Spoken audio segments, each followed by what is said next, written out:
BRAC NGO 1.5 লক্ষ টাকা loan আনছিলাম, 11 মাসে পরিশোধ করছি। প্রতি মাসে 15,000 টাকা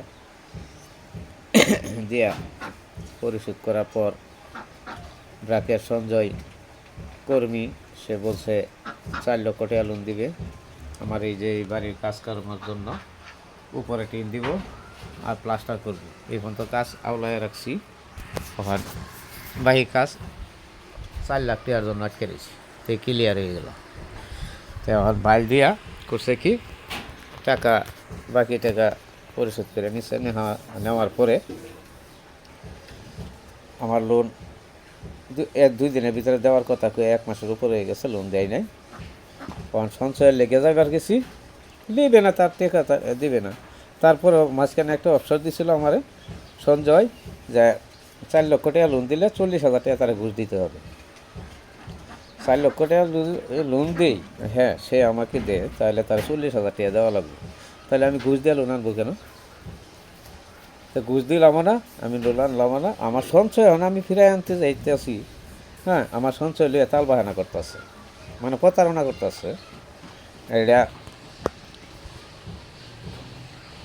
এই সমস্ত এনজিওর দৃষ্টান্তমূলক শাস্তি দাবি করতেছি প্রশাসনের কাছে। কারণ আমার মতো লোকজনকে এরম লোকজনকে আরও অনেক জায়গায় জায়গায় হয়রানি করতেছে এই সমস্ত এনজিওরা। তো কোন জায়গায় দাঁড়ায় যায় টাকা 40,000 টাকা দাবি করছে, ওই জায়গাটা আমি দেখাইতে পারবো। হ্যাঁ, মোটর সাইকেলের উপরে বসে আমার বাসার সামনেই ও দাবি করছে। তো আমি নাকুচ করে দিছি, আমি ঘুষ দিয়ে টাকা আনবো না। তো ঘুষ দিলে আমার 4 লক্ষ টাকা লোন হয়, না হলে হয় না। তাহলে লোন দিলাম, ঘুষ দিলাম না, লোন আর আমি আনলাম না।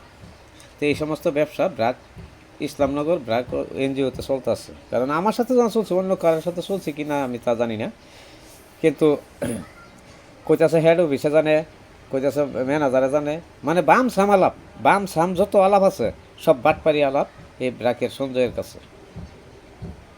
আজকে আমার টাইম দিয়েছিল 12টার সময় গিয়ে আমার সঞ্চয় ফিরে আনবার লেগে। তো 12টার সময় আমি গেলাম, আলতাপ গেল, আমার বউ গেল, আমার নাতি সহ আমি গেলাম। গিয়ে দেখি যে 2 জন মানুষ আছে মাত্র, ওরা কেউ নাই। ফোন দেওয়া হইলো সঞ্জয়কে, কলে যে ম্যানেজার আসলে পরে দেওয়া হবে। তো ম্যানেজার অফিস টাইমে অফিসে থাকে না, ম্যানেজার কই যা, চুরি করতে যা না বাটপারি করতে যা। আমি মনে করছিলাম যে আমাদের সাথে মুসলমান মনে হয়, এই হিন্দু মনে হয় খুব ভালো, অন্তত হিন্দুর মধ্যে প্রতারণা ঘুষখুর আছে, হিন্দুদের মধ্যে ঘুষখুর। সঞ্জয় কিন্তু হিন্দু, হ্যাঁ ম্যানেজারটাও হিন্দু মহিলা। তো মহিলার সাথে বেশি একটা কথা বলি নাই আমি। তা মহিলার সাথে কথা কওয়ার তো আমার প্রশ্নই আসে না, মহিলা তো মাঠে আসে না। আমারে আসে সঞ্জয় মাঠকর্মী, সে আসে, তার সাথে আমরা কথাবার্তা বলি। তো হ্যাঁ, যদি আমার সাথে অত বড় প্রতারণা করতে পারছে, তাহলে আরও মানুষের সাথে তো করতেই পারে। আচ্ছা, করুক আর না করুক, কিন্তু আমার সাথে যারা করছে এটার জন্য আমি শাস্তি দাবি করছি ওর জন্য বাংলাদেশ প্রশাসনের কাছে। আল্লাহ হাফেজ।